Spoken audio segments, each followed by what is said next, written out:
దేవుని యొక్క అతి పరిశుద్ధమైన నామానికి మహిమ కలుగును గాక. ఈ మాటల్ని మీతో షేర్ చేసుకోవడానికి దేవుడు నాకు ఇచ్చినట్టు కృప కొరకై దేవాది దేవునికి కృతజ్ఞతాస్తుతులు చెల్లించుకుంటున్నాను. హల్లెలూయా. ఎంతో గొప్పగా దేవుని సేవలో వాడబడిన ఒక గొప్ప మిషనరీ గురించి మీతో షేర్ చేసుకోవాలనుకుంటున్నాను. ఆయన పేరు సెయింట్ అగస్టిన్.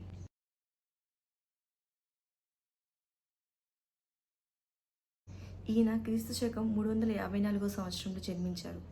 ఈయన ఎంతగానో వ్యభిచారానికి బానిసైపోయి తన తల్లి 35 సంవత్సరాలుగా ప్రార్థిస్తున్నప్పటికీ తన మాట వినకుండా లోకంలో జీవించాడు.